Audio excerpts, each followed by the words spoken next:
2TM, our 2025 Tamworth Country Music Festival coverage continues with the extended edition of the Breakfast Show. Still with me, my guest co-host, one of our 2TM Discovered finalists for 2025, Cody Walker. And Cody, we've got another special guest joining us in the studio now, the 44th Toyota Star Maker winner, the one and only Wade Forster. G'day, Wade. How you going? I'm good. Yourself? Living the dream. Living the dream. It's been a big couple of months, and I think my body's starting to say, "Hey, pull up, cowboy, you need a blow." Yeah. That's not possible right now, so I'm going to keep soldiering on because the people came down here, and I'm going to give them what they want. Oh, look, I have to say, I think you must be the busiest fella here at the festival this year, because I have seen you popping up here, there, and everywhere. And can I just say, that performance you gave at the Star Maker Grand Final on Saturday just blew it like out of the park. That was incredible. So, yeah. Thank you. Yeah, we wanted to leave with a bang, me and the boys, and I'm so glad that I've been able to keep the same band and be able to go to the places we have. Like, we just finished a co-headline tour in the States and then come straight back here. And I remember I was talking to Ben Westphal and the boys, and like me and Ben more than anything, and we were like, we should come out like bloody footballers. And then he's like, oh yeah, that's awesome. And I showed him like the State of Origin, like Queensland intros back in the day, greatest football state of all exactly time. I agree. Yeah. Totally Debatable. And and he did that one up, and then like about 30 minutes later I come back and I was like, I want to go out to Kid Rock. Yeah, I'm like, nothing's more gangster than Kid Rock. And Cowboys love Kid Rock. Like there's a I know he's not country or nothing, but there's just a mutual like appreciation for Kid Rock in the rodeo world, and I was like, okay, I'm coming out to this. Yeah. And we made the belt. That was sort of part of my legacy that I wanted to leave behind, because I wanted the title. It's the Star Maker title. Yeah. That's the title belt. I thought that was a good touch, and they don't have to wear it around or nothing. I just think it'd be a cool thing for them, like to get a photo on the main stage, raising it up like that, the champion of the world. Yeah. I'd be wearing it. If it came my way, I'd be wearing it, mate. Yeah. Oh, I felt like John Cena running out there. And then, of course, handing the Star Maker baton over to Felicity Kircher. And I mean, she spoke so highly of you when she came in for her, interview the day after. I remember chatting to you, Wade, for the very first time. It was literally the morning after you were named Star Maker winner. And I actually looked back at the footage from that interview that we did, and you could just see you still you had not processed what had just happened and how this was going to change your life. All these 12 months down the track, how do you feel about the whole experience now? Oh, it was great. I did exactly everything I wanted to do with my Star Maker year. I grabbed it and I was a yes man, and I said, there's not a place far or wide that you could put me that I won't rock up at and sing.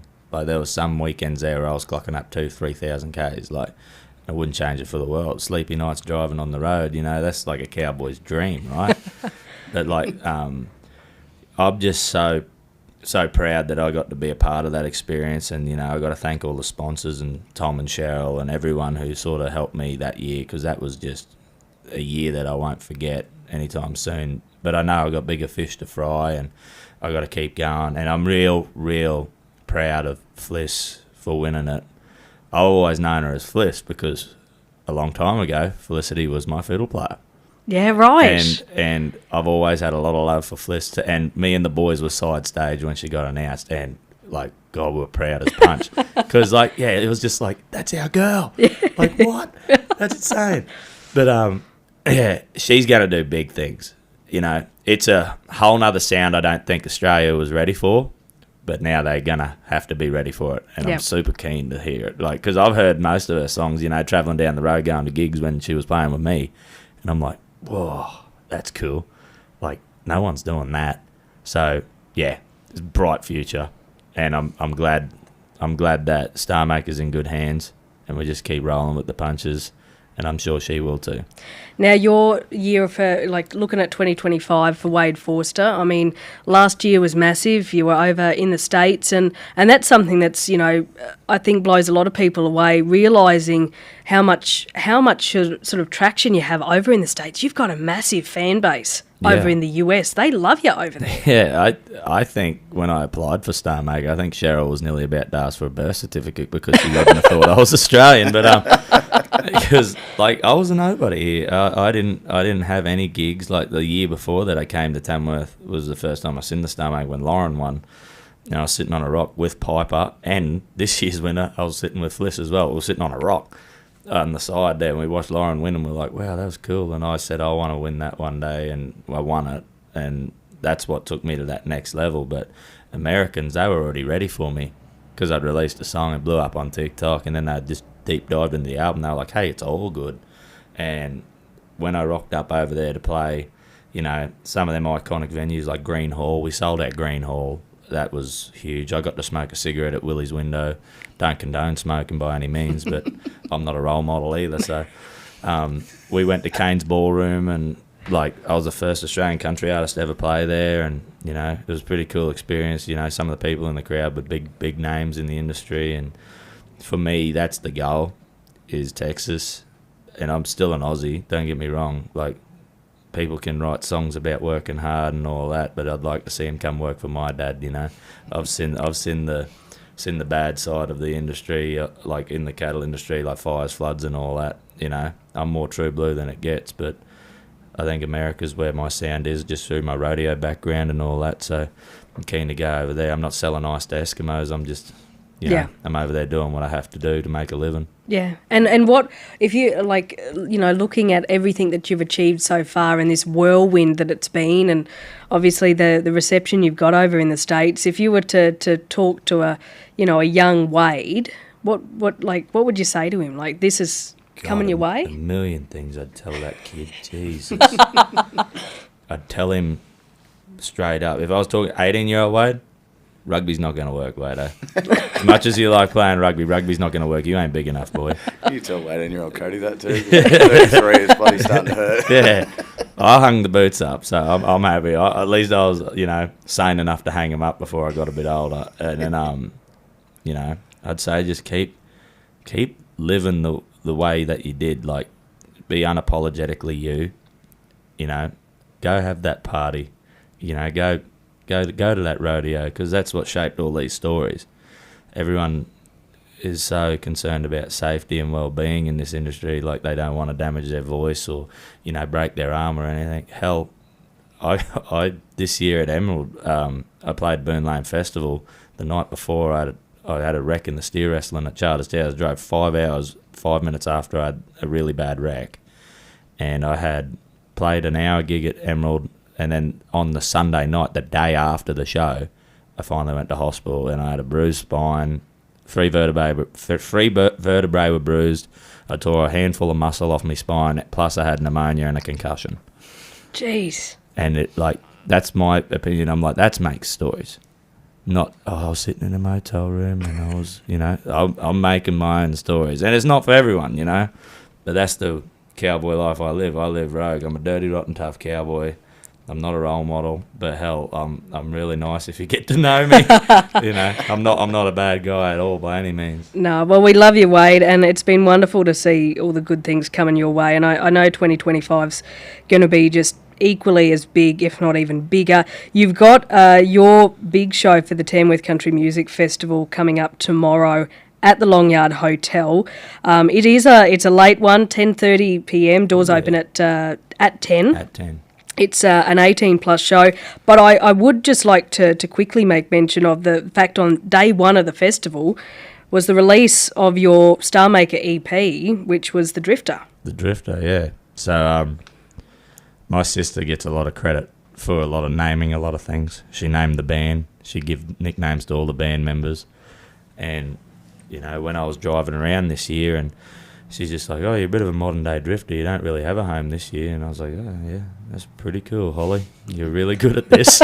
And, yeah, named that. And, yeah, it's just a collection of the songs I got to do this year, plus the new one with Max Jackson. that show is going to be unreal.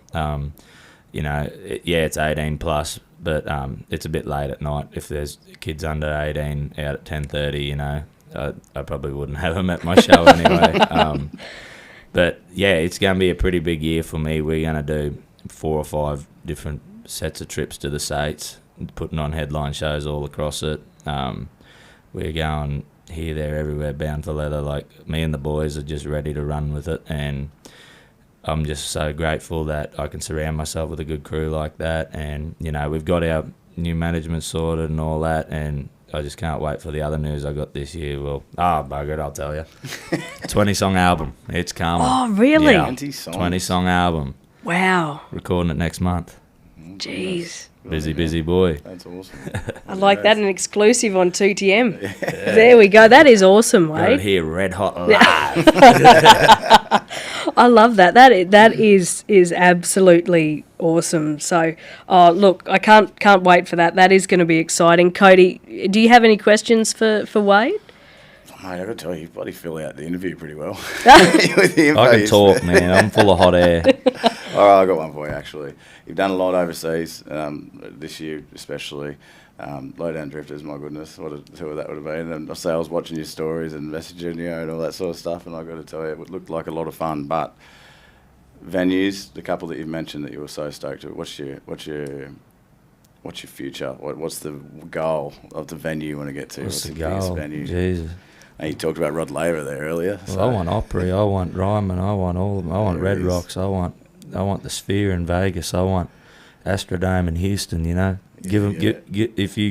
If they want me, I'll go. There's no, but my favourite so far, I reckon, that I played in the States was Kane's Ballroom, and it was just simply a different vibe that night.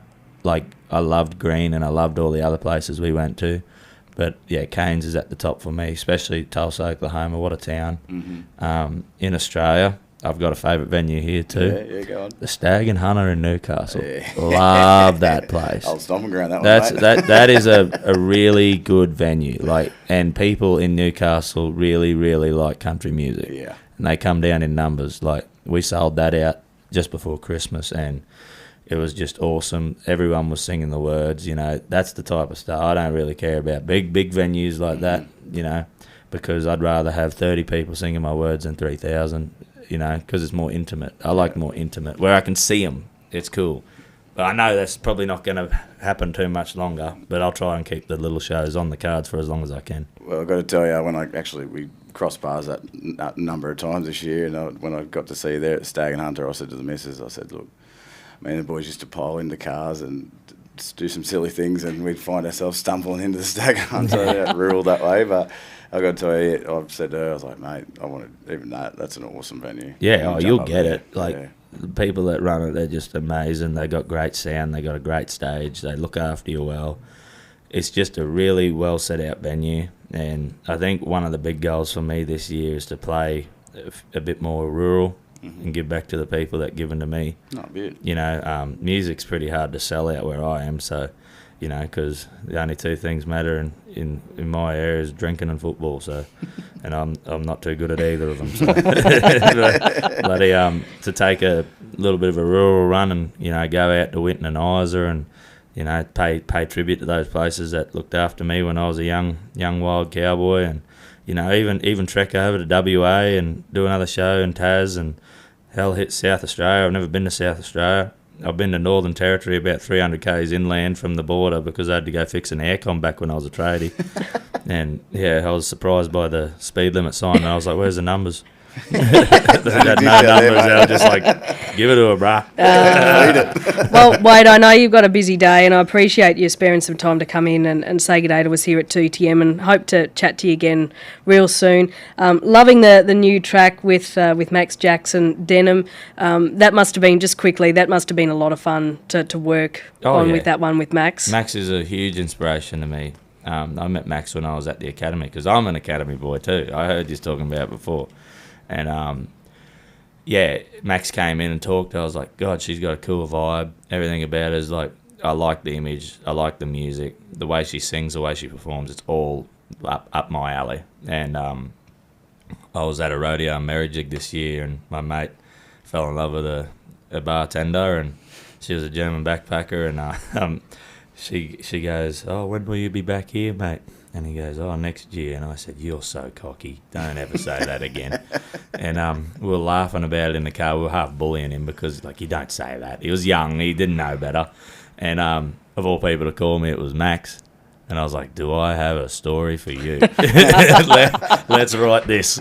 And we made it a lot better, a lot easier, because in the end, I did think he kept going back and saying it.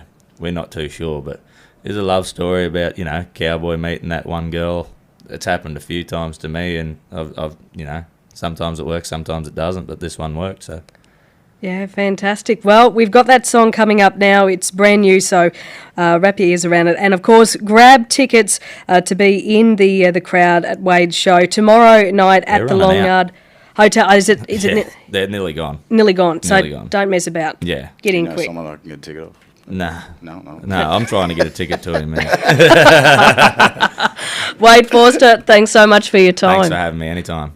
And that is it for us here on the 2TM Breakfast Show. Thank you to my special guest co-host, Cody Walker. Thank you for having me. Hope you enjoyed that. Yeah, and, of course, we'll continue with our coverage with John taking over the workday shift after 10, following the latest news, sport and weather details on the way. He's